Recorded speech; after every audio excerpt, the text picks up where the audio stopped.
It's a pleasure and a delight to be here. I'm very grateful for it. And I'll be talking this evening, as you know, on the South African mobilisation of 1914 and the failure of the first invasion of German Southwest Africa. And I'd like to start off with two quotations, if I may, from correspondence at the time. The first here is from William Carter, who was the prelate in Cape Town on the outbreak of the war. And he wrote on 31 July 1914, he said, "In Pretoria, we heard this terrible news, or perhaps I should say what may be terrible. I know very little of European politics, but it is difficult to understand why, because Austria has a grievance against Serbia, there should be a probability of a great European war, and why we should be dragged into it. For my part, after what I'd seen of the French in Madagascar, I wish we'd had an entente cordiale with Germany rather than with France." And of course, he wrote this tongue-in-cheek to his friend Algernon Lawley, who was a priest somewhere in rural England. There are a couple of very interesting things that come through here. One, of course, was the war against Germany and what that might mean, especially in terms of perhaps the ability, perhaps, of the German army. And secondly, of course, there was some doubt, perhaps, in terms of the status and the functionality of the Union Defence Forces of South Africa. The second quote comes from a letter from Maud Wyndham to her father, Lord Cobham. And she writes at the end of September 1914, she writes here, "I can't write of the war, a nasty little reverse in German Southwest Africa. I rather dread the result of that expedition. It's a nasty country, and the Huns have a fat lot of provisions and quick-firing guns, and also have the railways and know the country. I wish the colonial office had let it alone until after the war, but Words and Smuts have come out splendidly over it." And of course, in this short paragraph, there's a lot that one can unpack. One, of course, was this reverse that the Union Defence Forces had faced on the 26th of September, and I'll come to that in a minute, which of course happened at the waterholes at Sandfontein. Second, of course, was the nature of the country and the military planning that would have to go into the making of this campaign. And then, of course, on the other side, the Germans having the provisions, the guns, the railways, and of course, that their knowledge of the country. Now, Maud Wyndham, of course, was an interesting figure. Her husband was the shadow South African defense minister.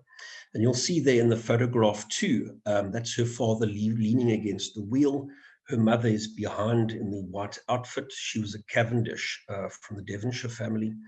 And then in the cart there, you will see W.E. Gladstone, who was a great uncle. So she was well connected. Her information was good. And you can see that shortly after the Battle of Sandfontein, she's able to write a very interesting paragraph with much that we can actually use today in understanding this campaign. Now, what was this battle at Sandfontein? And you'll see in the map here, which comes from the official histories, the battle was fought just over the South African border. You will see here the Union of South Africa to the south. You'll see the railhead here at Steenkop, where I have my arrow. The international frontier, as it still is today, you'll see is the Orange River, or the Gerib River now. And of course, German Southwest Africa just on the other side. And the short distance in, perhaps about 30 to 40 miles, you'll see the waterholes here at Sandfontein. And this is where this first battle took place. And this was the van of the South African, or the one South African column that had crossed the Orange River here at Vuilsdrift and Rammansdrift, and had headed toward these waterholes. And the Germans, of course, knew that they were coming. They were able to use the advantage of interior lines, which I'll come to in a minute again. And they managed to surround the South African forces there and inflict a rather nasty reverse, as Maud Wyndham noted to her father. Now, what was the cause of this? Very briefly, there was the outbreak of the Afrikaner Rebellion, and I'll come to each of these in a minute. There was large-scale dissent within the Union Defence Forces. There was the resignation of several high-ranking officers, including the Commandant General of the Active Citizen Forces that went into this rebellion. And then, of course, there was the defeat of the vanguard of the South African column at Sandfontein at these waterholes. And I think the reasons for this defeat we need to look at very carefully. One might take a look at the tactical level and try to find sort of lower level answers for this, but I think many of the answers lie at a rather higher level in terms of the levels of war. And we need to take a look at how organizations work or don't work in this case. And this is something that Michael Howard and others have referred to as the organizational level of strategy. And I think this is where most of the issues lay. And I'll draw some conclusions on this toward the end of the presentation. Now, in terms of the geopolitical setting at the time, in terms of a broad background, we really need to start with the ending of the Anglo-Boer War, which of course ended on the 31st of May, 1902, with this peace treaty that was signed at Vereniging in what was then the late Transvaal Republic. And this had brought the end to a rather devastating and total war that had been fought for about, well, 2.5 to 3 years. We'd seen a relatively stringent counter-insurgency campaign that had been fought, the scorching of the earth, the herding of people into areas of concentration. And it brought the end, when the war came to an end, of course, there was a reasonable amount of bitterness, as you can imagine, that was left in the country, not only among the Afrikaans population, so-called Boers, but also among many of the African people who had suffered the same sorts of results from this campaign. And at the peace treaty of Vereniging, we also see, of course, the politics of exclusion at play. Was that when the treaty was signed, there was really a deal that was done between the Boers and the British, and that many of the African peoples, in fact, I say many, all of the African peoples, had largely been excluded from this process. They were not present at the signing of the peace, and big decisions regarding their position in the country, of course, were made without them being there. And I'll say a little bit more about that later. Now, this led on to a number of problems. One, the drawing together of colonies, territories, former republics in the form of the Transvaal and the Free State, and several former African kingdoms now came together inside the British Empire. And each of these was, of course, on a different path of constitutional development. In terms of the Cape was the oldest of these colonies as far as Britain was concerned. The Parliament was also the oldest. The Cape had responsible government from 1872. The government in the colony of Natal was relatively newer. And of course, we then have the Transvaal and the Free State had come in as crown colonies into the British Empire, having been conquered in this war. And of course, there was a lot of talk about perhaps drawing these different colonies together in some way, which of course would eventually lead to the formation of the Union of South Africa in 1910. But these political processes, of course, could not heal old wounds that remained from this war and previous wars. And it should come as no surprise that many of the sectarian interests that one see at play after 1910 would have rather long historical roots. And inside the Union of South Africa, there were provincial interests that had to be guarded. There were the language interests of largely the Afrikaans speakers and the English speakers. And of course, one also had this long history. And of course, there was this book that appeared more or less at the time of the Second Anglo-Boer War, which was called A Century of Injustice, which was really a propaganda piece. And it was said that Jan Smuts himself had had a hand in writing at least part of it. So these are the broader political processes that were at play. And I'd just like to draw in one or two figures at this point, because I'll be referring to them later on. And I think each one of them deserves some note right at the start. And if we start with the uniformed figure here at about 11 o'clock, this of course was Louis Botha. He had ended the war as the senior Boer general in the field. He was the commandant general of the Republican forces. When the Transvaal received self-government in 1907, he became the prime minister of the Transvaal colony. And in 1910, he became the prime minister of the Union of South Africa. Alongside him, more or less at 5 to 12, we have the figure of Jan Smuts. Smuts, another very interesting man. He'd entered the war, the Anglo-Boer War, as a civilian. He left as a Boer general in the field. He'd conducted this raid deep into the Cape Colony, in fact, 2 raids. And he was Botha's right-hand man after the war in the formation of the Het Volk movement. He was the number 2 in the Transvaal government. And of course, in 1910, with the making of the Union, he was a relatively power figure. And among other things, he was also the Minister of Defense. Alongside him, moving in a clockwise position, we have John X. Merriman. He had been Prime Minister of the Cape Colony. He was a backbencher in the Union Parliament, but largely a supporter of the Botha Smuts faction. We then have a very interesting figure in Saul Plaatje at 12 over here. He had been holed up in Mafeking during the Second Anglo-Boer War. He wrote a very interesting reminiscence of that war. He was a newspaperman and a journalist, and he was also one of the early founders of what became the African National Congress. Of course, he had a lot to say at the time and a lot to write about the seclusion of Africans from the political deal that was made between the Boers and the Brits at this particular point.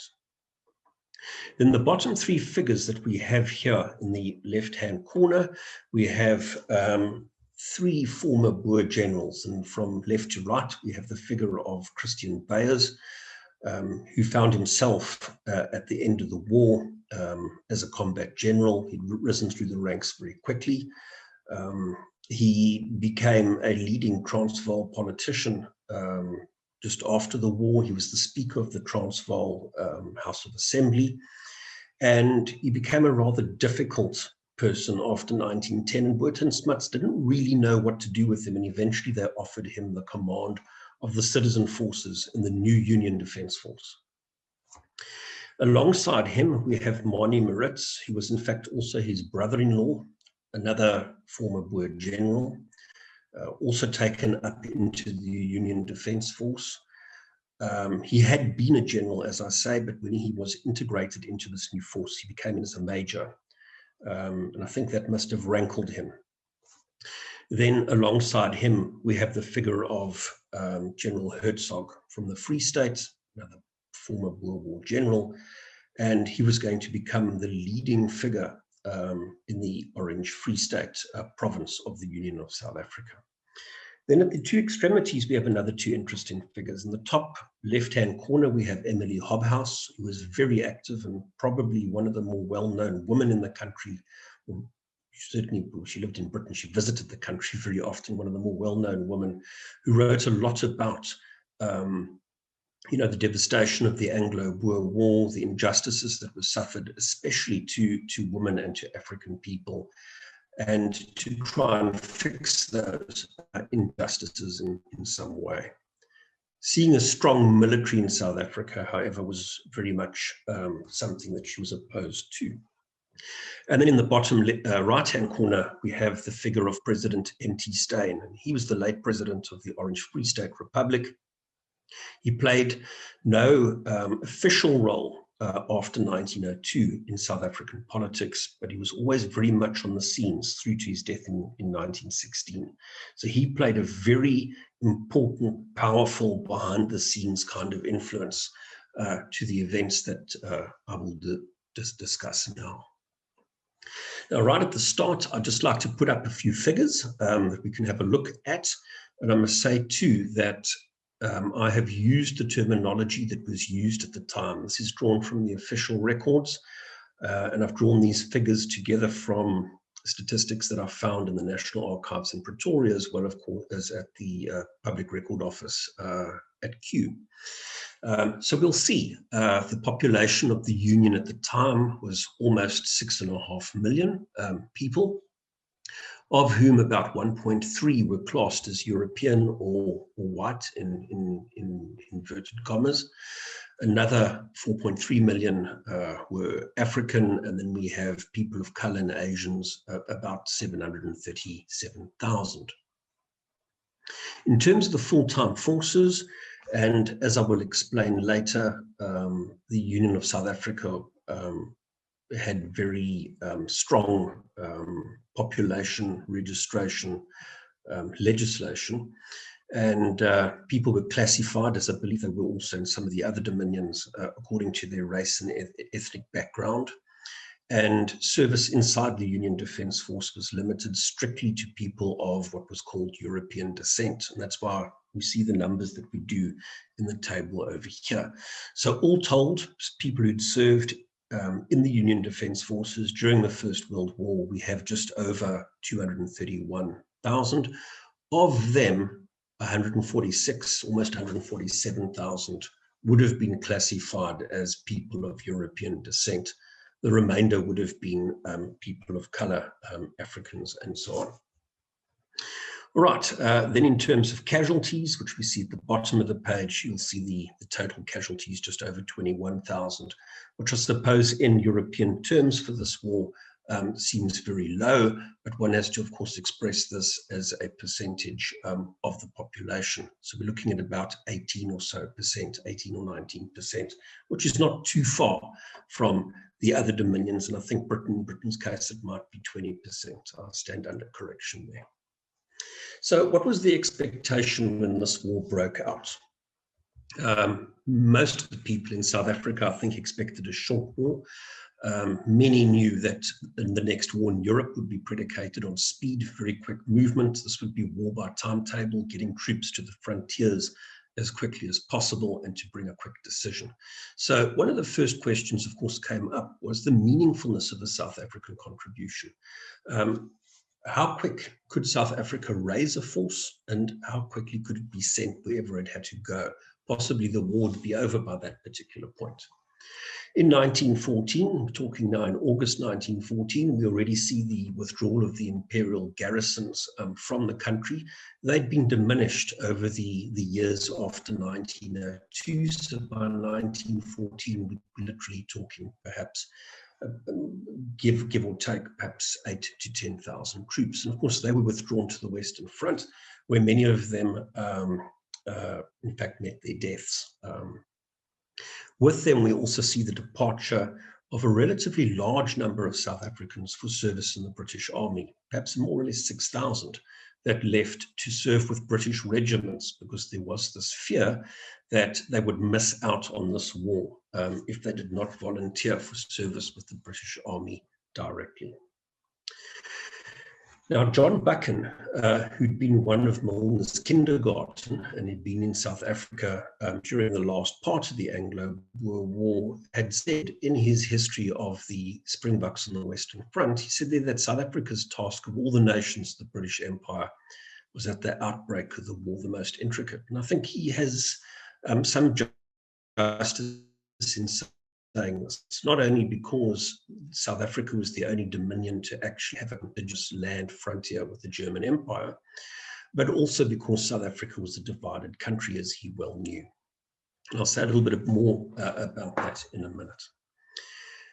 These historiography, the writing of South Africa's First World War, however, is very scant. Not much has been written. There has been a bit of a flurry from 2014 with the arrival of the centenary. But prior to that, not too much had been written, especially of the German Southwest Campaign. You can literally count these books on one hand, and even the personal narratives that came out from this war, and I have a few of them here with me. You're looking at perhaps another 5 or 6 books. So a relatively short list of material that one can draw from. The second point I'd like to make about the historiography is the relative invisibility of the German Southwest Campaign. And I think it gets lost against, the view, of the larger story of the Western Front. A far bigger war was happening somewhere else. This was very much a sideshow, and a very small size sideshow at that. So, of course, it has been caught in the historiography too. Casualties were very low, and of course that didn't help the case for visibility in this campaign. And then I think the campaign is also conflated with colonial campaigning more generally. And this is partly due to the fact that perhaps these African campaigns were also the tail end of the scramble for Africa. That they actually form in a certain way part of a larger set of wars that were fought from the 1870s. Which is an interesting point that many historians perhaps missed. Right, but I don't think that this is any reason not to take a look at these campaigns, and I think they offer much to the historian. There were small wars, they were subsumed perhaps by larger campaigns somewhere else, but they draw certain things perhaps for the modern historian which the other campaigns don't. Using smaller forces, perhaps in more inhospitable terrain, open fighting was happening. And of course, the role of the individual could also still play out in these African campaigns. We almost have the tail end also of this sort of romantic war of the known soldier, if you will, that we have in Africa. And that's something perhaps we can talk a little bit about at the end. Now, in terms of the international setting, and I have perhaps a well-known map up here, you'll see, of course, the Entente powers and associated powers marked out in green. The Central Powers are marked out in yellow. And of course, one will see German Southwest Africa here in the south, bordering on what was then the Union of South Africa. Now, the British Committee for Imperial Defence did not want an expansion of the war. They always knew, of course, that the war would be decided here on the Western Front in Europe. This was where the main campaign would happen, and of course, where the main focus would have to be brought. Germany, of course, had a different approach to this, and the German strategists had planned from the start for a peripheral war. And they could do this in three ways. One, of course, was by bringing the Ottoman Empire into the war. And of course, there was a fiction that they used to do that. And of course, once the Ottoman Empire came into the war, this could then raise various peoples, perhaps in North Africa and through the Middle East, who would follow the Sultan Caliph in terms of perhaps a holy war against Britain and France. The second instrument the Germans could use were the high seas fleets.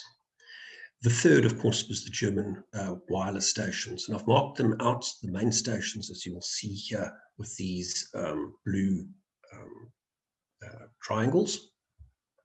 And in Africa, of course, these were present here in German Southwest, in Tanganyika, German East Africa, the Cameroon, and of course in Togoland. And using these wireless stations, they could of course communicate one with another, they could communicate with Berlin, and also send messages to some of these ships on the high seas. They could sort of coordinate some kind of action even after the blockade in Europe had been brought into place. And here came London's request, of course, in early August of 1914, and that was, for South Africa to cross the borders and to eliminate, to destroy these wireless stations in German Southwest Africa. The main station was up at Windhoek. On a clear day, it is said it could communicate directly with Berlin. And there were two smaller stations, one at Swakopmund on the coast. I'll show you another map in a minute. And then, of course, the other was at Ludwitsbucht in the south of the colony. Now, what was the domestic setting? The hope, perhaps, that the Union would bring some kind of domestic accord within the country did not meet, that expectation did not materialize. The Union was fractured in different ways. In the first instance, of course, there was a class fracture, if you will, and we see the evidence of this in the Rand strikes of July 1913 and January 1914, which Smuts, in fact, suppressed using troops, and he was severely criticized at the time for that. When the war broke out, the South African Labour Party split. The pro-war element followed Colonel Creswell, who was its leader, and supported Botha and the wider war effort. But the father, can I call it the radical left wing of the Labour Party, did not support the war effort and actively worked against it. And in fact, in different ways, they were also suppressed using censorship and other mechanisms. Then, of course, there were the racial fractures inside the country. And here we talk, of course, of largely, the white African fracture, if I can put it that way.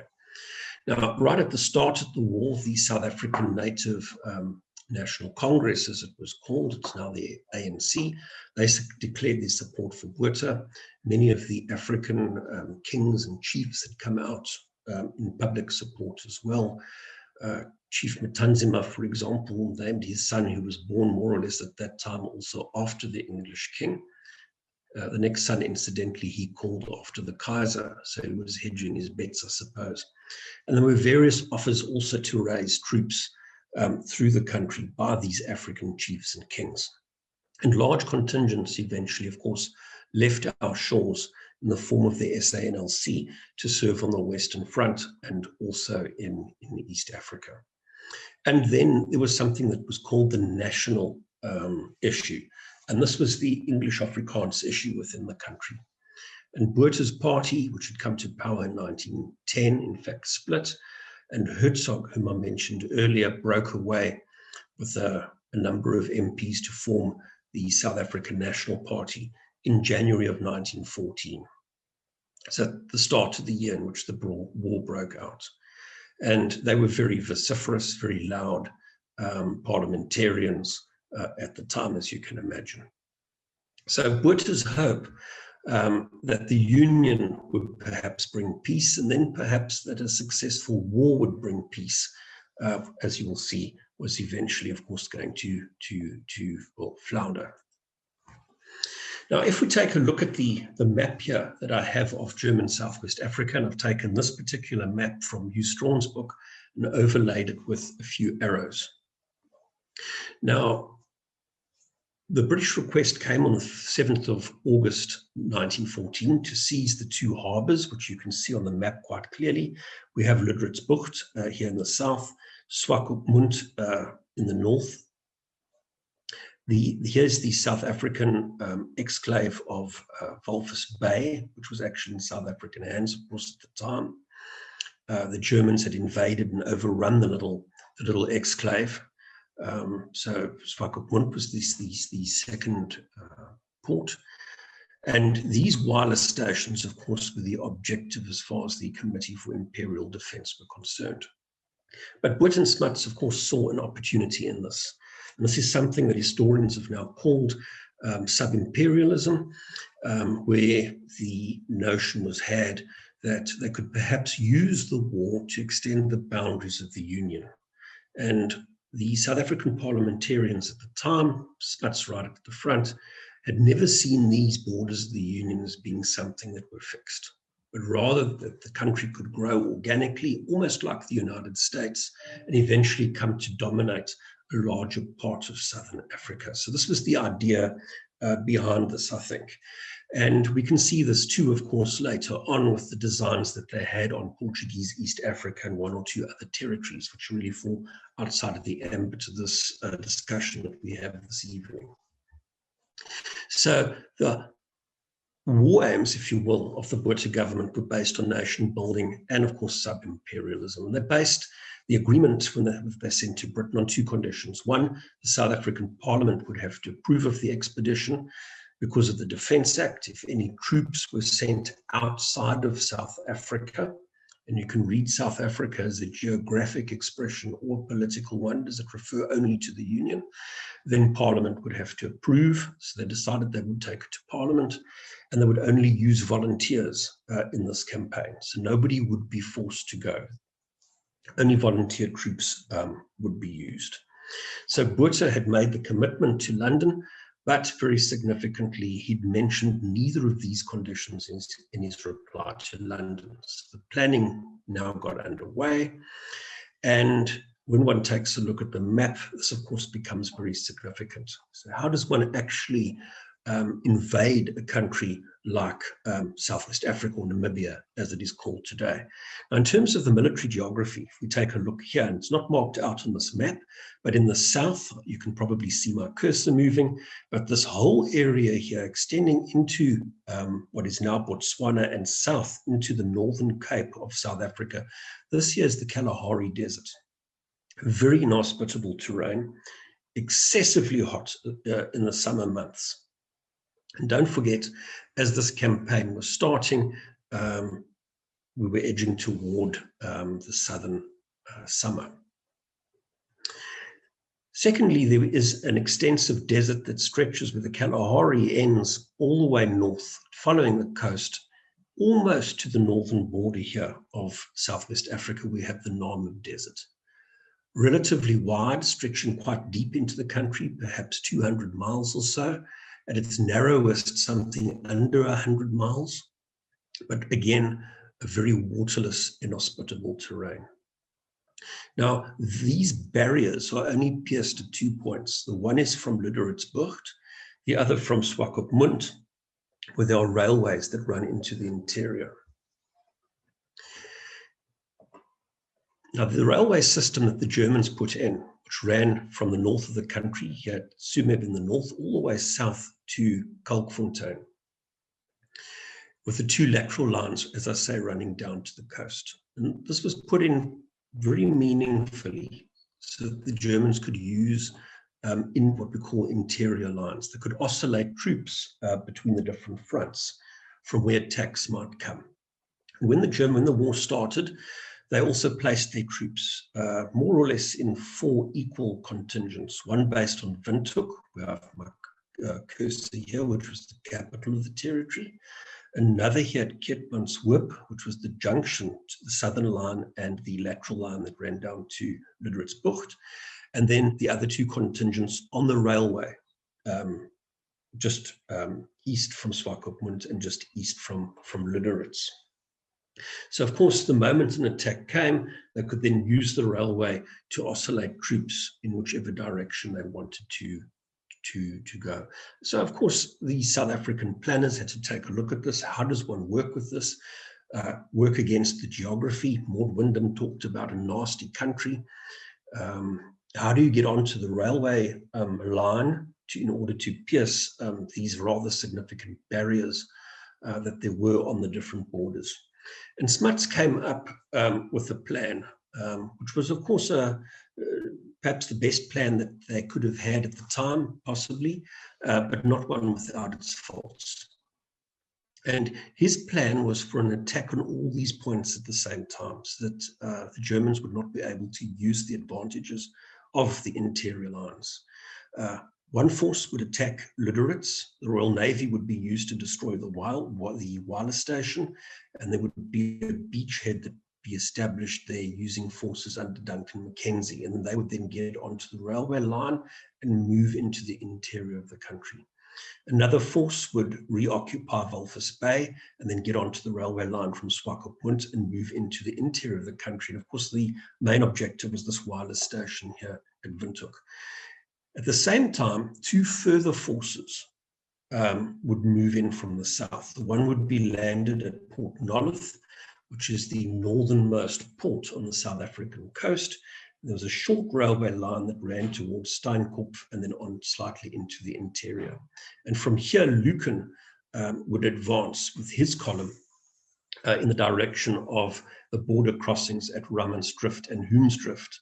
Very importantly, however, was to cross over and get to Sandfontein as quickly as possible, because here they would have reasonable quantities of water once again. And then the 4th force would attack from the direction of Uppington and Kakamas across into the southeastern corner of the country. And this would be led by Colonel Maritz, who I introduced a little earlier, Mani Maritz. So this was Smuts's main plan. What he would depend on, of course, was the support of the Royal Navy. This was critical, not only for the bombardment of the wireless stations, the 2 coastal points, but also for the landing of the troops, the transport there, and to get the troops onto these, to create these beachheads, if you will. So that was a critical aspect. And of course, the Royal Naval ships that were based on Simonstown at the time were conveying the British troops from South Africa to the Western Fronts. There's a very poor coordination in that regard. Secondly, of course, was the South African forces would be on exterior lines. It would be very difficult to coordinate all of these forces, not forgetting, that the technology that they had at the time is not what we have today. And the whole lot were in fact also commanded from Pretoria, which was another 1,000 miles plus further east from the most eastern of these forces. So these were some of the difficulties that they would face. So let's have a look briefly at the opposing forces. They didn't rate the Germans very highly. You'll see here in an intelligence assessment, they said von Heidenbreck, who was the German commander, was very unpopular.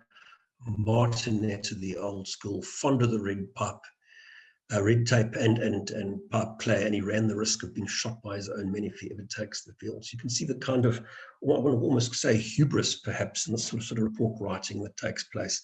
And they had very little good to say about von Heidenbreck's deputies as well.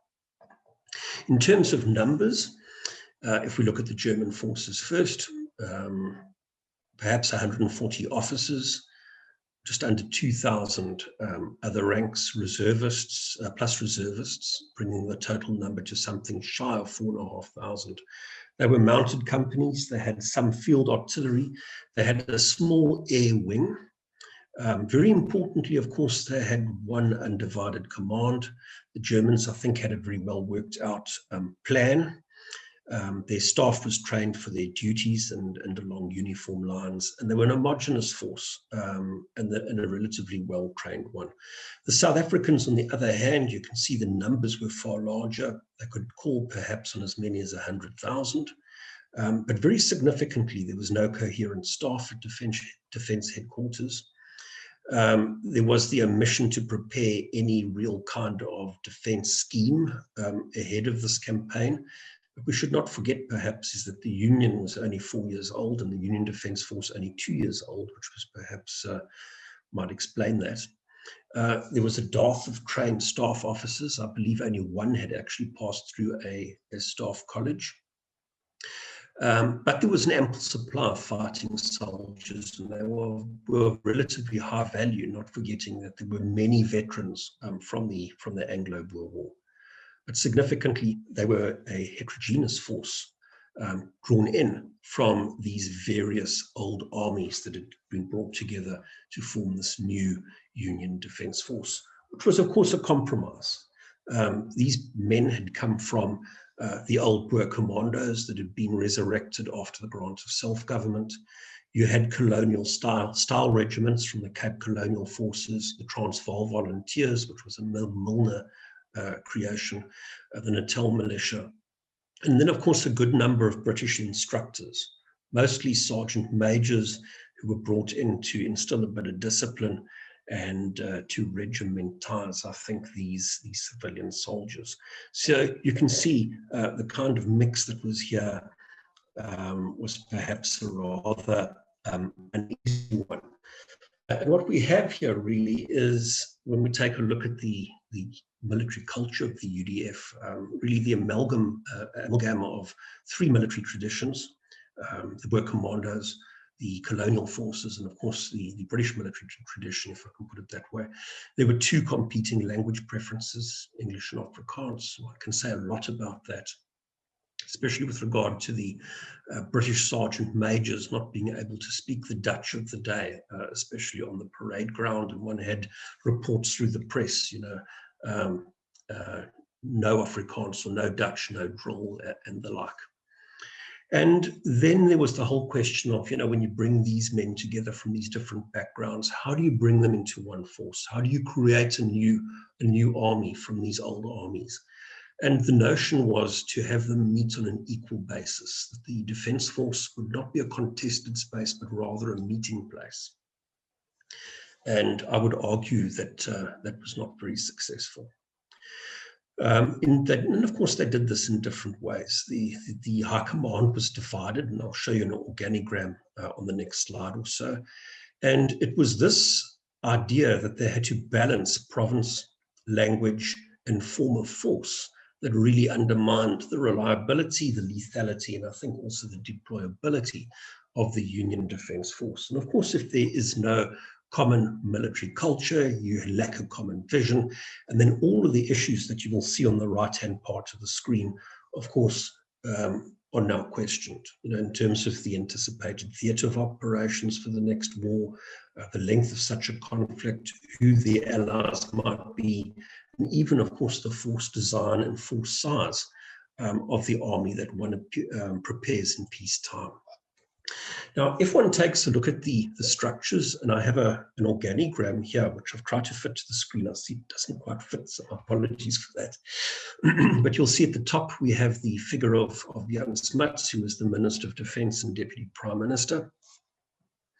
Under him, we had the Department of Defense, and there were 3 branches there, and then, of course, through the 3 executive commands. And you'll see exactly how divided this force was. Under the Department of Defense, there was the Secretary, Sir Roland Bourne, who was a British-born, former British Army officer who came into the structures, a very strong man, and he tried to establish himself as the sole conduit, if you will, through to the minister, which caused some jostling and hustling on the part of the 3 executive commanders. But he ran the Department of Defense. He held the financial purse strings, and he was a relatively powerful person. In fact, one might argue the most powerful person after Smuts. And then, very significantly, the combat arms, you will see here on the right-hand part. There was a permanent force under an Inspector General, who was Tim Lucan, later commanded the brigade on the Western Front. Then there was the Commandant General of the Active Citizen Force. This is Chris Bayers that I mentioned earlier. And then there was the Commandant of the Cadets. And the cadet system, of course, would feed the citizen force from the school benches. So we see the army here, in fact, divided under in this way, under these different men. And significantly, Lucan had been the commandant of the Cape Colonial Forces. He'd come in from the Cape. He was an English-speaking officer, and very strong in that colonial tradition of the day. And his counterpart over the Active Citizen Force was Chris Bayers. And he was a former Boer general.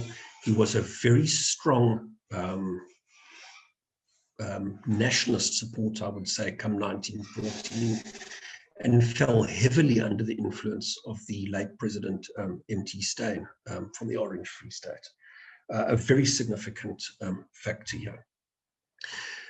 Right, now I won't now, perhaps with the questions, we can perhaps look a little closer at this organigram, but I'm concerned for the time for the minute. So when one brings in these different men from these competing organizations who were recently at war with one another, it raises the question, how does one create a new army, such as the Union Defence Force was, from so many old armies? And of course, South Africans at the time had multiple identities. What did it mean to be a South African in 1910 or 1914?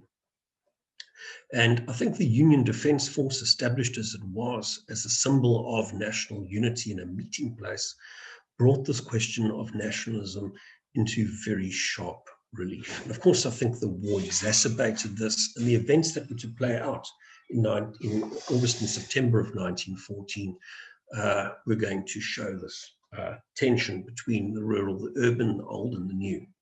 And of course, also, I think, are pushing back against British perceptions. Some people like Smuts, I think, did not have a problem with having multiple identities. Smuts could be an Afrikaner, he could be an imperialist, he was a holist, he was a South African. But for other men, like perhaps George Brunt, Ben Boer, they could claim to belong through military service.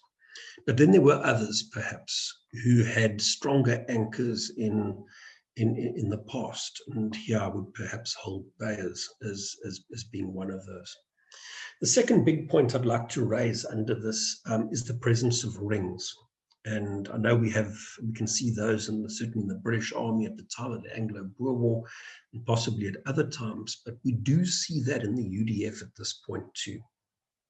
And this is the process whereby subordinates and favorites receive postings and advancement. And I believe Bayers was certainly one of these who were perhaps guilty of jobbery. And I wouldn't say that he was the only one. Lucan and Collier were also brothers-in-law, and one can point to various other links of kinship and of interest. Right, and of course this gave through to disputes in the defence force. You know, we take a look at these different rings. Some rings, that certainly the one that had formed around Chris Bayers was strongly from the former Republican forces. The one that formed around Collier and Lucan had come from the former colonial forces, and then you had other smaller rings that I believe existed in Natal, for example, around Duncan Mackenzie. And of course, there was some competition here between the groups as to who got what posting, who got what award. And of course, against this, there was this balancing of language, of former force, and of provincial interests. And one can really say a lot about this, but I think I don't have the time to get too much into it.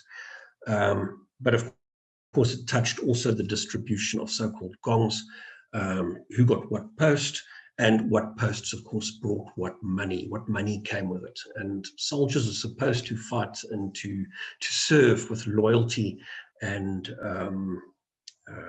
dutifully, almost with disregard for money. But I think in most armies, of course, money remains a relatively important thing, especially when it comes to maintaining status, as is so often important. Now, what was the threat perception in 1914, and how were the Union Defence Forces designed? And I'm going to just say one or two things using this map.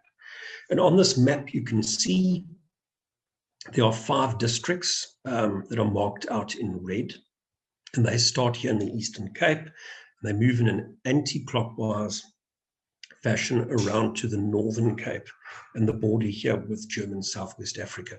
These are the 5 districts of the South African Mounted Riflemen. They formed the permanent force, and they served under Tim Lucan, as I mentioned. Their primary focus was on the suppression of any internal discord, unrest, Boer uprising, African uprising, whatever the case might have been. And the placement of these 5 districts, if you know the history of the country, you will see these were also the so-called trouble spots, which I will also put in scare quotes. Then overlaying these, but covering the entire territory of the Union, we have the 13 military districts of the active citizen force. And they run from Cape Town, District 1, also more or less in an anti-clockwise direction, and ending here in the Daar area here of the southern part of what is now the Northern Cape province. Now, here there was a district staff officer in charge of each district, and he had to oversee the training of the citizen soldiery in these districts. And the idea was that if there was an emergency that would involve perhaps the formation of an expeditionary force that would serve outside of the Union, these troops would be called upon. Okay, and of course, District 12 is significant for us now because that lies astride the German border. As you can see here, here's the Orange River. And very significantly, the district staff officer for District 12 was none other than Marnie Moritz. And we may presume that Bayers had in fact given him this particular command ahead of, in 1912, before the war broke out, because of the friendships and the connections, in fact, that Moritz had established across the border. And I'll say more of that in a minute too. So what happened here with the plans? Sorry. When the war came, of course, the South African troops invaded German Southwest Africa. Lucan's force moved up to Port Nolloth and toward the Orange River. Moritz now moved, as he was to do, from Uppington in the direction here of the southeastern part of what is now Namibia. There was insufficient support from the Royal Navy, so they could bombard and destroy the wireless station, but they couldn't support a landing. So there's only a landing in the south. So 3 particular forces were now formed, and they now attacked in the south. The landing, of course, came here at Luderitzbucht on Christmas, the second landing on Christmas Day of 1914. So the attack came across the Orange River, and as I mentioned at the start, this is where this very significant defeat happened right at the start of the war. So this first invasion fails. And when one takes a look at the failure, I think we need to take a look at it at two levels, as I said at the start. One, the Germans utilized the central position very cleverly. They had the use of the railroads, which they used very well. They could maximize the advantage of the interior lines which they had. The South Africans, I think, too, were reasonably full of hubris. They saw their numbers. They were all reasonably seasoned soldiers, but I think the task that was immediately ahead of them had not perhaps been thought out too clearly. Thirdly, I think there was an intelligence failure. What happened at Sandfontein was not foreseen. They'd perhaps rushed too quickly to reach the water holes, which they feared the Germans would destroy or poison. And in so doing, of course, they walked straight into the trap. And with that came the outbreak of the rebellion, Maritz's treason, his crossing over with the whole of his force from the southeastern corner of the map that I've just shown you to join the Germans. And those that would not join him were in fact handed over to the Germans as prisoners of war. It's the entire inaction of his B force. And that, of course, brought an immediate stop to this first phase of the campaign. But I think there are other things we need to take a look at the organizational level. There was the overconfidence, certainly of Botha and Smuts. They, I think, underestimated the Afrikaner opposition to the war. There was genuine confusion at defense headquarters, partly due to the fact that there was no coherent general staff structure, and that there was this divided command also competing in different ways and at different levels. There was the problem of naval cooperation with the Royal Navy. There was a lot of speculation also in the press regarding the movement of troops, because these moves toward the border, although they hadn't actually crossed the border, had taken place before Parliament sat. And then there were also, of course, the dualities in the Defence Act. You know, when where it said, of course, that the Union Defence Force would only be used in direct defence of South Africa. Did this mean the Union as a political entity, or was this South Africa in some sort of geographic context, much as you would talk of East Africa or North Africa for that matter? Now, some quick figures. I just have to watch the time. The Afrikaner Rebellion, and of course there were many drivers for this, and I've already touched on some of them. The total number of rebels, over 10,700, plus Maritz's 970 from his B force, making a total of 11,681. You'll see their geographic distribution strongly from the Orange Free State, and I think here we need to see the influence of men like de Wet, as well as President Steyn. The numbers in the Cape and Natal, of course, relatively insignificant. Some military districts contributed largely to the number of Defence Force officers that actually joined the rebels. You'll see that number is 208. Of the 208, almost 70% came from District 10, which was based on Kroonstad. And if you take districts 7, 10, and 13 together, you come to almost 90% of these Defence Force officers that joined the rebellion. So you can see that there were epicenters in this rebellion, which I've tried to show also on this map over here. All right, now what happened? Botha now had to plan for the second invasion. Things now had to change. One of the things that he did was to step in. He was the prime minister, but he decided also to take overall command of the operation, which he did.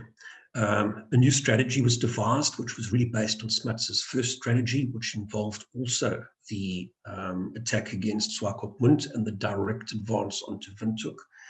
Intelligence was improved, among other ways, by establishing an air wing, which was the embryo, I suppose, for the South African Aviation Corps. Logistics, of course, improved quite substantially, using the railway line, establishing especially these water tanks along the way to supply these columns through the desert, which was done at very short notice. And of course, also the improvement, the expansion, dramatic expansion of a medical department that eventually led to a full South African medical corps that was established for this. I don't know if we have time for this slide, so I'm going to pass it on, but we can look at how the High Command changed if we have time in the questions. Just a few slides now in terms of some of the figures. You'll see that for the first invasion, these are the blue columns over here, September 1914. You'll see the numbers are relatively small. No column was more than 2,500 men. But for the second invasion, which came into full swing from March 1915, you can see the numbers are so much more, overwhelmingly larger. In terms of losses, for the larger actions in the German Southwest campaign, you can see that here we have the two defeats starting 26 September and then, of course, the 18th of January 1915, the two battles at Sandfontein and Nederspitz. Two defeats and then a succession of tactical victories, and you'll see the losses, of course, are substantially fewer too.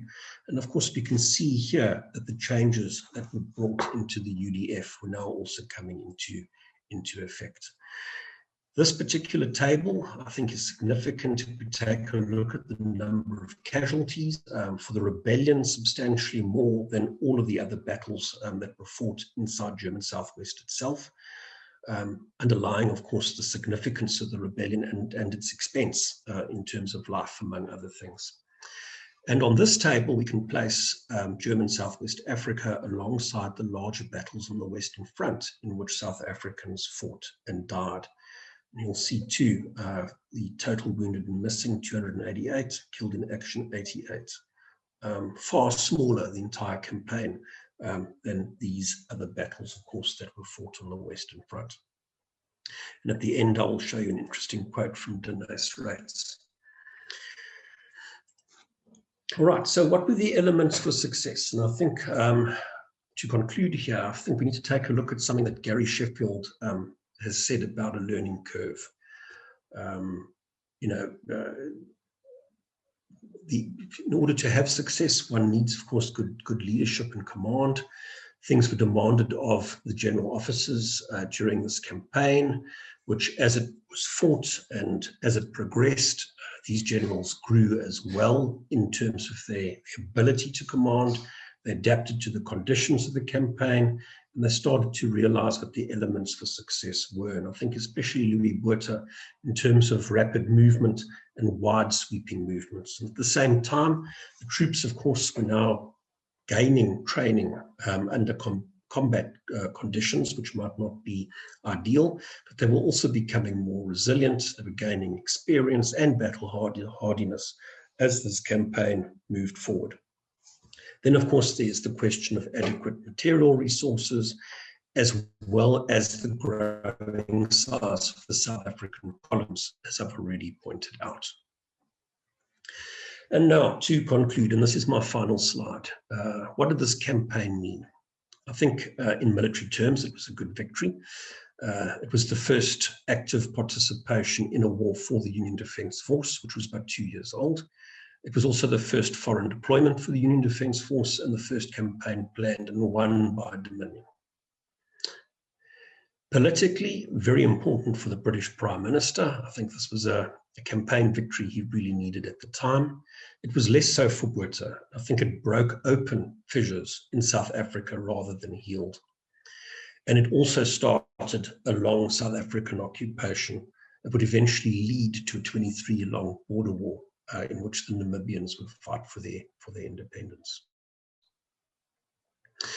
Now, I have 3 quotes here on the right, and I'm going to only read the one because I realize I've come to the end of the time. And this is Denys Rates writing in 1933 in his book Trekking On, which I'd really recommend if you haven't read it. It's the sequel to his On Commando. He said here, Botha and Smuts had added to the Union territory larger than Germany, and they had done it with fewer casualties than the cost of an average trench raid in France. And I think that really underlines much of the thinking that was current at the time. We might think a little different now. Thank you very much, and I'll end there. Thank you.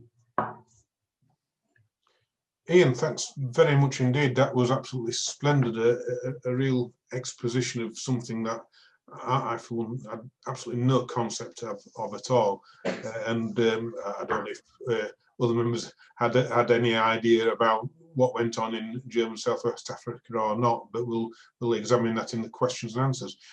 As is traditional at this time, Ian, what we do is have a round of applause for you. Now, obviously, we can't do that virtually, but if people would like to raise their hands in the time-honoured manner as the virtual round of applause, I can confirm, Ian, that we've got a deafening round of applause for that. So thank you. That's very kind. Thank you. That was tremendous.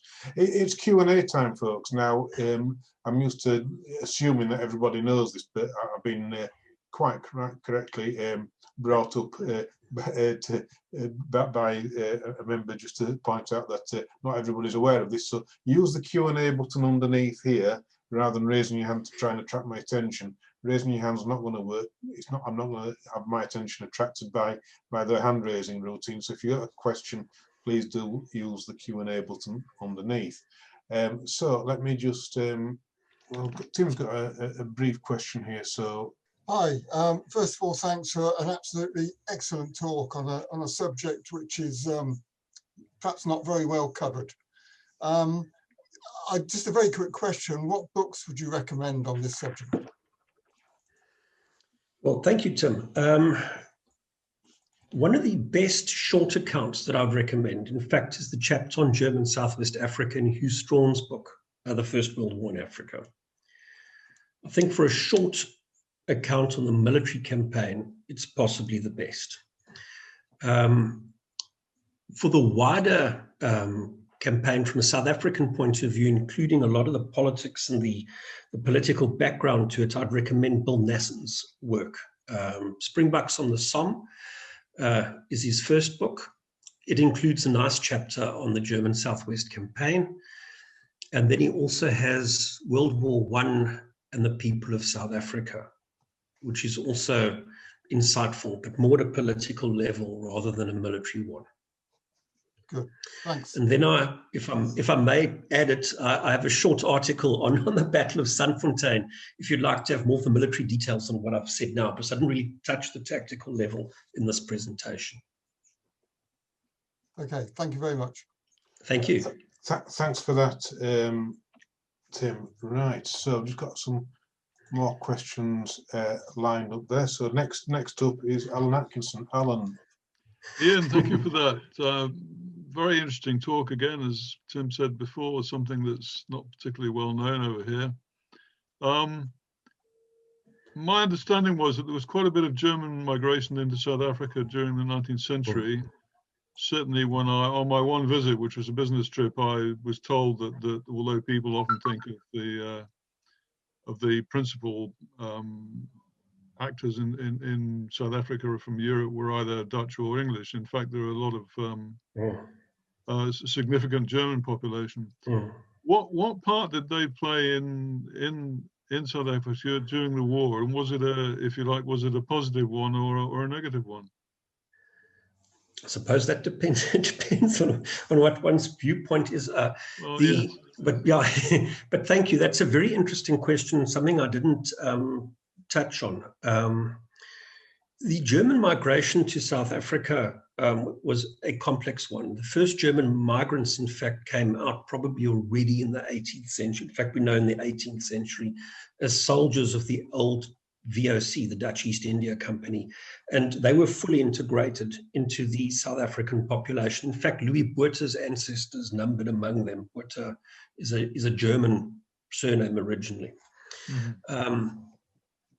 Later on, just after the Crimean War, there was a new wave of immigration. The German legions that were established they were demobilized on the Eastern Cape frontier. And they were naturalized almost immediately. The German settlers who came later, some arrived in the Transvaal just before the outbreak of the Anglo-Boer War, and shortly after that, that was a different kind of German that was present in South Africa, if I can put it that way.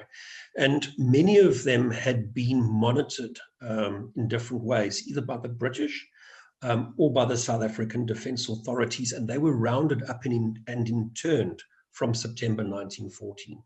Mm-hmm. There were several internment camps. The largest one was just outside Pietermaritzburg at Fort Napier, and which accommodated, I believe, at its high point, 2,500 German internees, all male.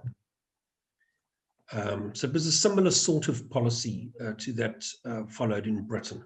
You know, the coastal areas, the ports were cleared of Germans, female Germans as well, and the males were interned. So yes, several thousand internees, and that was, it's not a very happy history of the time. But there was reason for it. There were certainly some spies, and in fact, it's something I'm working on at the moment, is to do a paper on the intelligence war in South Africa during the First World War. Yeah. So it's a very untouched topic. So it's very interesting that you mention it. Yeah. Okay, right. Thank you. Thank you very much for that. Super. Thanks for your question, Alan. Thank you. Next up, Simon. Right. Can you hear me all right? Yeah. Yes. Okay. Ian, thank you very much for that fascinating talk. I've just got a question about the South African Native Labour Corps. You mentioned at the beginning that tribal chiefs offered to raise troops. Was this ever seriously discussed, or was the assumption that they would just be used as a labour corps? Yes, thank you. And another really interesting question. You know, at the start, because the war was also going to be so brief, or the expectation was that it would be a brief war, they had hoped, and I say they, I think it was really the Union government, colonial authorities elsewhere, and I think in London as well, you know, that if they didn't have to call on African troops, they would perhaps forego that. I think there was the hope that they wouldn't have to do it. South Africa, however, later on started to suffer a growing manpower problem. It was even worse during the Second World War. And initially, for the German Southwest campaign, that campaign was fought, if I can use the words, I don't like the labels, but yeah, from the time, it was fought by European or white troops only. There were small numbers of labor details that may have been African or so-called colored people of color. Later on, of course, come 1916, when the manpower issue started to bite more severely, and there were certain labor tasks that had to be done on the Western Front, and the call came from London for a labor corps. That is when the SANLC was formed. And in all 6 contingents, almost 22,500 men went. That's great. Thank you. Thank you very much. Thank you. Thanks, Simon. Thank you. Christopher Weeks. Christopher. Hi. Thanks very much, Ian. Thank you. Your explanation was so good that my question is not directly related to the Southwest African campaign, but I was interested in your remark about how keen the powers that be were in sending troops to the Western Front. Could you explain, well, 2 things. First of all, why were they so keen? And who was the driving force behind this? Thank you. Another interesting one. I think there were 2 waves of South Africans that went. The first wave that left, they were volunteers from August 1914. And many of them were even British-born people who were here. And I think they were afraid that they would be left out of the war if they remained here. You know, the war for them may be garrison duties, coastal defense, you know, and the like. So they left. The first large contingent, as I say, probably end of August 1914. And then there was trickles after, all told maybe 6,500 men. But then after the conclusion of the German Southwest campaign, Lord Buxton, who was the Governor General and High Commissioner here, asked the Botha government, you know, so where's the next place? Where do we now send the South African troops? Would it be German East Africa or the Western Front? And I think Smuts and Botha, because of their sub-imperial goals, I mean, they had to stay in the war, so to speak, and make a visible contribution in order to achieve what they wanted. They decided, in fact, that they'd send contingents to both campaigns, mostly Afrikaans-speaking South Africans, possibly because they thought they were more suitable to the conditions in East Africa, which of course they were wrong. A contingent went there, and of course Smuts commanded that through 1916, and then Sir Jaap van Deventer from then to the end of the war. And then at the same time, a contingent left for the Western Front. So they had a short detour to Egypt, for the Senussi campaign, and then they arrived in time for the curtain raiser for the Battle of the Somme. Yeah.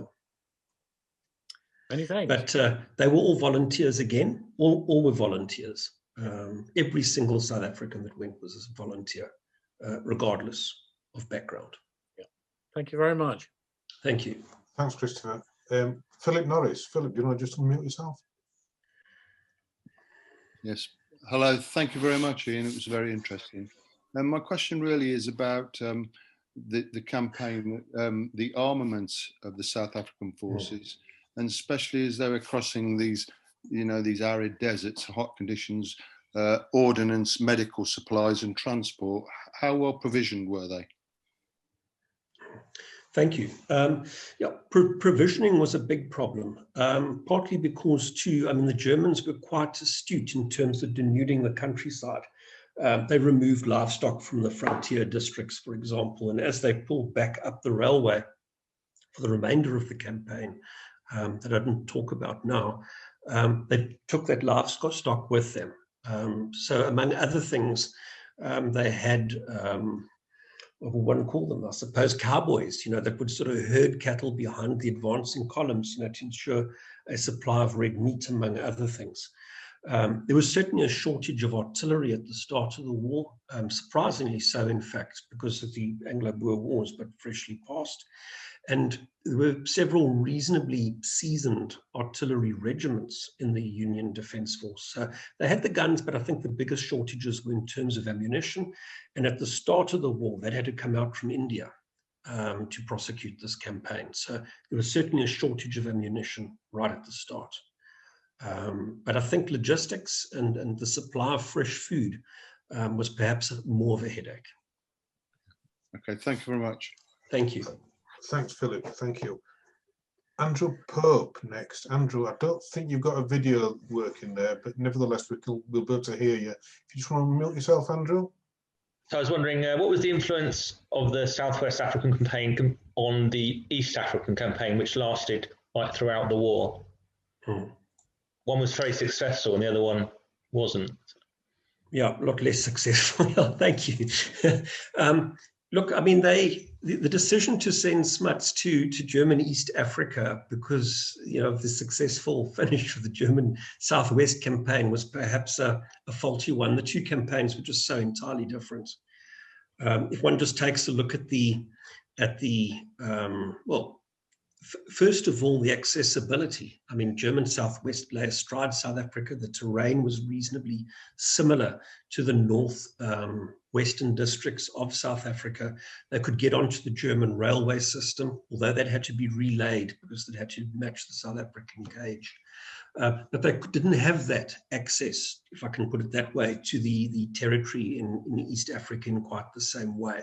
They had to, of course, go by ship. They relied once again on the Royal Navy, landed at Mombasa and the other ports, and of course they had to make their way into the hinterland of what is now Kenya, and then strike south. So the whole transport arrangement was different to start with. Then one has to take a look at the physical nature of the countryside, the whole physical environment, which was entirely different. The terrain of German Southwest, as I've said, was not unfamiliar, especially to the Boer leaders.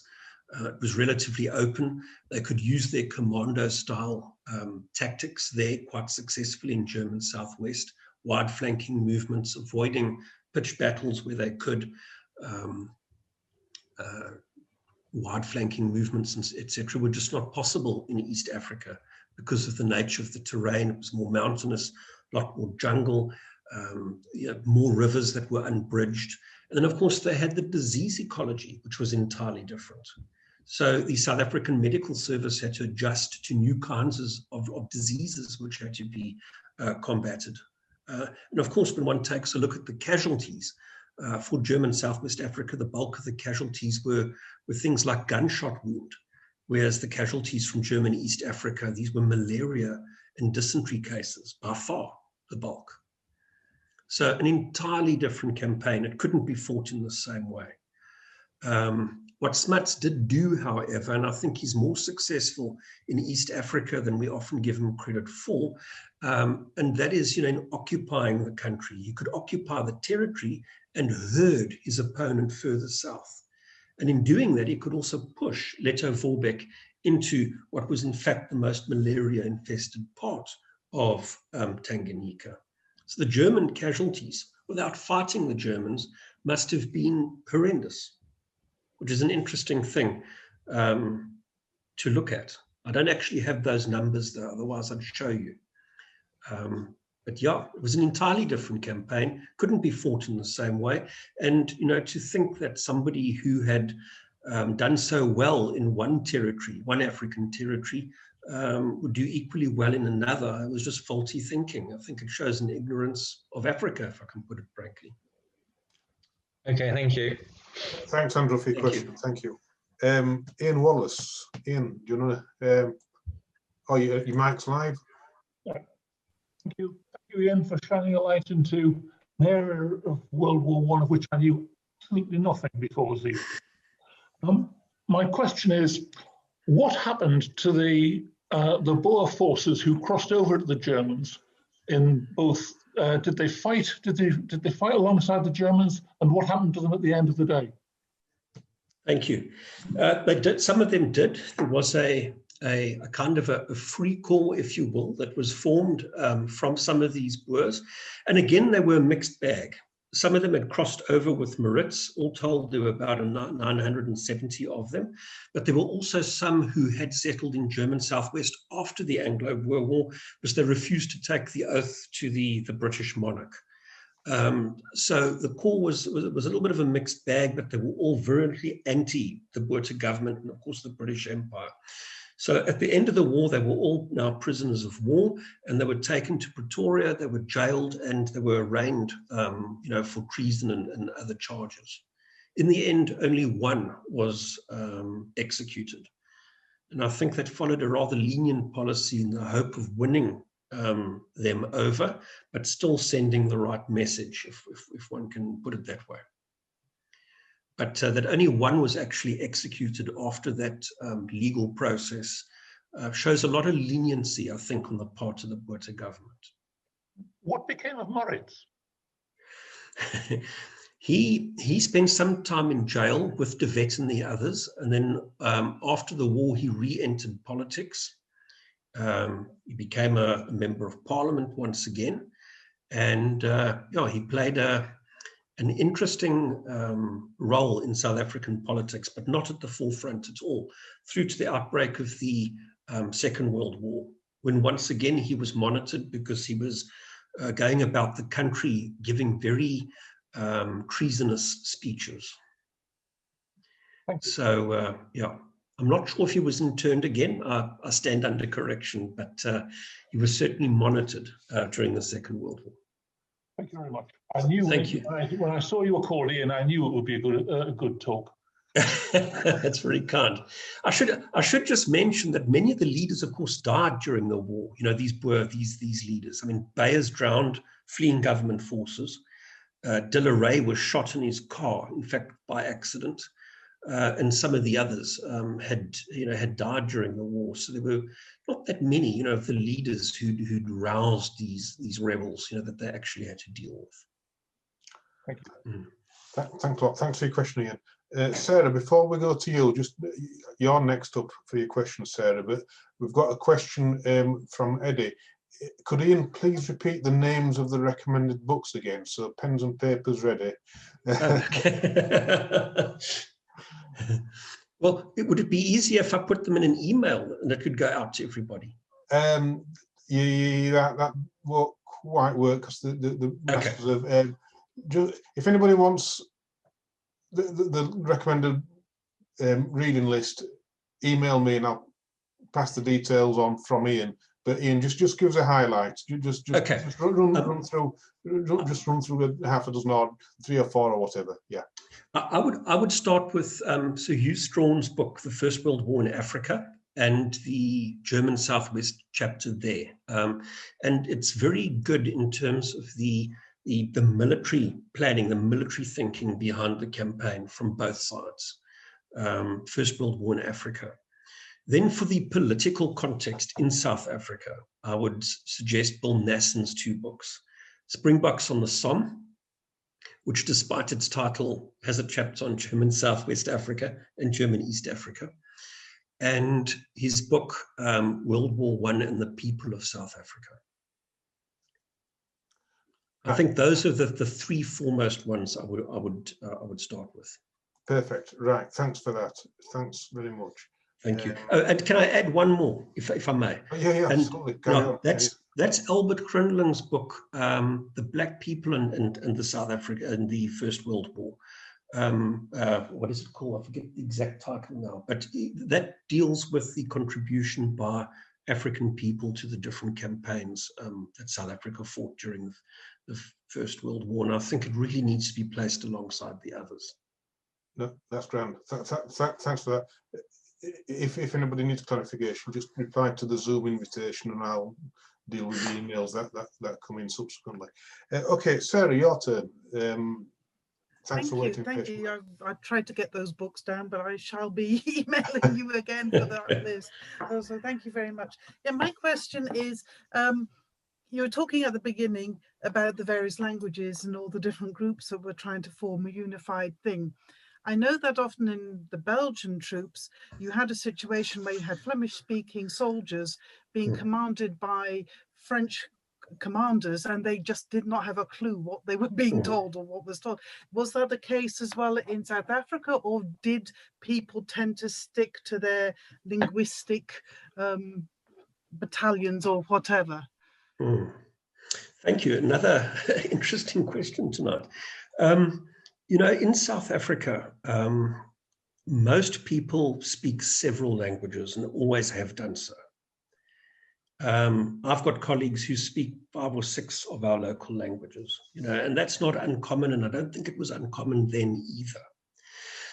For many, just having British instructors in the UDF at the time who couldn't speak Dutch and only gave commands in English was a political thing, rather than a question of language ability, I believe. And that's probably the same in Belgium too, because quite possibly everybody, you know, a lot of Flemish people will speak French, not so much the other way around. And you know, if you say that the force is bilingual, then everybody must be able to speak both languages equally and give commands in both languages equally. And they did try to implement that at different times. I know at the South African Military College, for example, when they set an exam, half the exam papers would be set in English and half in Afrikaans, and you had to answer the paper in the language in which you got the questions. So there were attempts to sort of enforce this, but not in 1910, 11, 12, not at that point. But English was the lingua franca, and I believe it was a political opposition rather than anything else. Dank u wel. Dat was zeer interessant. Groot plezier. Well, on that note, because it's going right over my head, we'll move on to the next question. Thanks, Sarah. Jack, I don't know if you've got a video there, but if you, your audio's now live. Off you go, Jack. Brilliant. Thanks for a wonderful talk. My question was on, you mentioned and discussed a bit of a kind of a South African learning curve. There's been a move by especially Jonathan Boff to talk more about a battle of learning on both sides. And I was wondering if you could talk a bit about the German response to that South African learning curve. Yeah. one of my disabilities is I don't speak German. I can't read German. So I don't have access to the German sources. My view from the other side of the hill, so to speak, is not good. So it's very difficult for me to give a very detailed answer to that. That's the first thing. The second thing is that the campaign was very short. It was brief, if one looks at it. There was the first battle in September, and then the South African forces pulled back. Then there was the push from March, and by early July, the first week of July, this campaign was done. It was something like only 25 days of advance at any, all told. So it's very difficult to say exactly who learnt,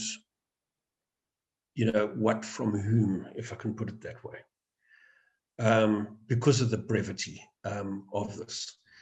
One of the things, of course, that the Germans did try to do was to try and entrench positions and to block choke points and to try and force, some kind of pitched battle, which would be to their advantage. But on every occasion, the Boer force, or the South African forces, would outflank that position, try to turn it, and the moment the Germans saw that their position was being turned, they invariably fell back. And that is why we only really have a handful, 5 or 6 actions that we can actually, count as battles. So, yeah, I'm sorry, this is not a very good answer to a good question. But maybe I can ask you, how do you see it? Well, I know next to nothing about the African campaigns, I'm afraid. So, but that's the impression of kind of the failure of Germany to adapt is certainly a theme. Sorry, the failure of Germany to adapt, yeah. Yeah. So I wouldn't be surprised to see it in Africa as well as the rest of the conflict. Yeah, I think if one had to take a look at German East Africa, one would be able to perhaps look at that more meaningfully. Using this idea of a battle curve, but for the German Southwest campaign, my answer, I'm sorry, is probably inadequate on this score. So, thanks, Jack, for your question. Jim, I'm going to come to you last because I want your question to be last, if that's all right with you. Yeah. I like the question there as the final question. So I'm going to just draw in now Alan Chapman. Alan, just unmute yourself, please. Yeah, hi. Thanks very much, Ian, for great talk. Very interesting. Thank you. I was just wondering what the attitude of the German High Command in Berlin was to German Southwest Africa. I mean, was it that, sorry lads, we can't do anything to help, you're on your own and best of luck? Yes, when it came to sort of Germany's wider strategy and what their Africa strategy was, I think was to try and divert as many Entente troops out to the periphery as possible, so it would whittle away their strength on the Western Front. I mean, simply stated. So the idea was that these troops would have to hold out as long as possible. For a territory like Southwest Africa, I think they knew if it was a longer war, it would not be possible for them to hold out. So they would have to do the best they could to delay for as long as possible. And I think perhaps under better commanders, perhaps they may have been able to do that, perhaps a little longer. Leto Vorbeck certainly was much more successful, but then, as I've said, I mean, he had better terrain, for guerrilla kind of warfare than they have in Namibia. That sort of campaign just wasn't possible in Namibia to start with.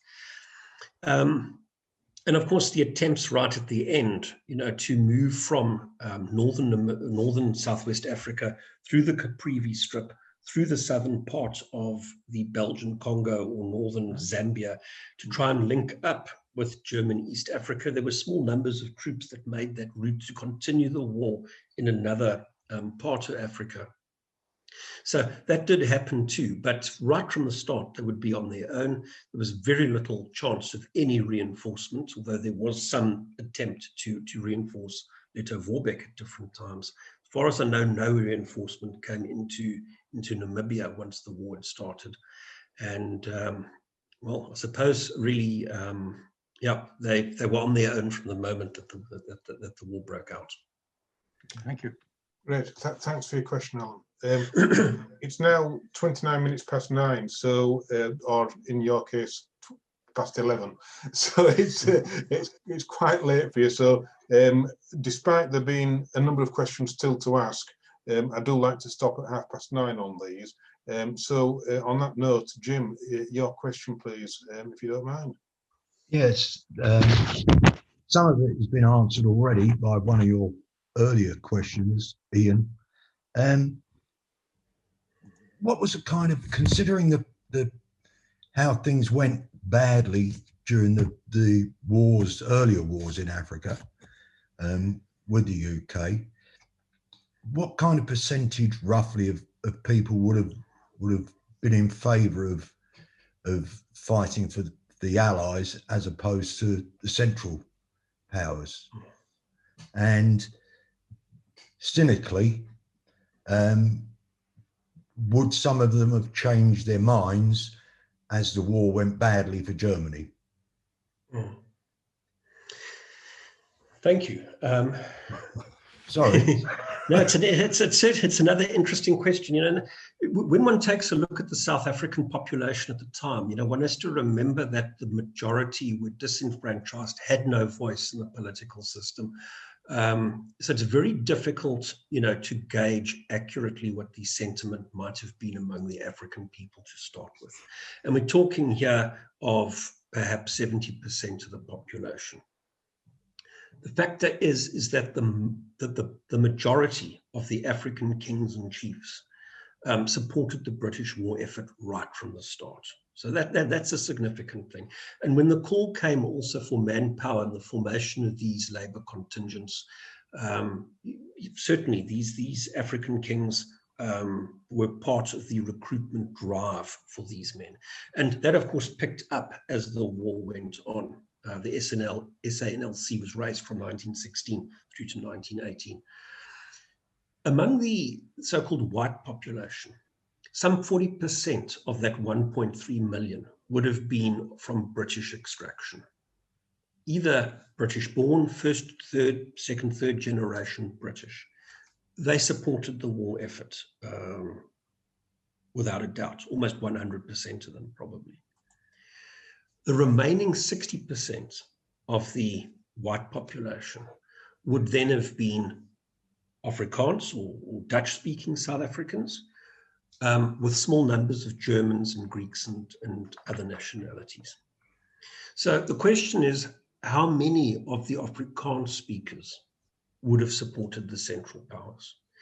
Now, the fact that only 206 UDF officers actually joined the rebels, that's officers joined the rebels, out of several thousand, is an indication that, in fact, that support was not that big. Of the rebels who were caught and or surrendered, so we have a good number, we have an accurate number of the rebels of 1914. And I had the number on the screen, it's 11,700 odd, out of a population of 1.3 million. Those numbers are not big. So one has to ask, you know, really, what were the drivers for this? And did those drivers change through the war? And I think Germany was a means for people to achieve certain things. It wasn't so much that they were pro-German, but they were rather anti-British. And for men like Beyers, who perhaps who felt left out, that he hadn't had enough of the spoils of the Union after 1910, and others, I think these personal aspects, which were partly economic, financial, there was political ambition and other personal drivers, I think played a far larger role. Super. So that explains quite a lot. We're happy with that answer. It's a complex, it's a good question. It deserves a good answer. Well, but it's unfortunate. It's just a it was a brilliant talk, I've got to say. Well, thank you. That's very kind. Yeah. Thanks for your question, Jim. Right. Thanks. That's Ian. That's why I left that one to the last, because I thought it was a fairly meaty question to end with. So thanks for that. Thanks for that, Jim. Ladies and gentlemen, it's that time where we say that's all, folks. So again, sincere thanks. Well, before I give my thanks to Ian, I'll just say a couple of things. First of all, I am asked on a regular basis, can we make donations on the back of these webinars? We're deliberately doing these free. I could put up a payment process, but I don't wish to do so. But if anybody is particularly keen to make a donation, there is a donate button on the Western Front Association website. Absolutely no compulsion or expectation, but if that's what anybody wishes to do, please do use the donate button. Advertisement now, the next webinar is on Monday, when we've got Andrea Hetherington coming for a return visit after a very successful talk she gave actually on the 11th of November. So Andrea's subject this time is a lot closer to home, assuming home is the UK. It's deserters on the home front. So that's going to be on Monday. If you haven't already registered, you need to register pretty quickly, because that's if not at capacity, very near capacity. So anyway, that's it. Ian, sincere thanks for stopping up so late. It's got to be bedtime now for you. And I've thoroughly enjoyed that. It's been extremely educational. I and I think others have all said we didn't know anything about this subject area, and I'm not professing doubt to know remotely, but at least I know a little bit more than what I did before. It was extremely well presented, and I'm extremely grateful to you. So, ladies and gentlemen, once again, virtual round of applause for Ian. So hands are going up. And thank you. Sincere thanks. Thank you so much. It's a delight and a pleasure, and thank you for having me. It's our pleasure entirely, and thanks very much for fielding an excellent question and answer time as well. So, ladies and gentlemen, thanks very much for watching. Stay safe, and hopefully we'll meet again on Monday evening. Thanks very much. Thank you. Take care. Cheers.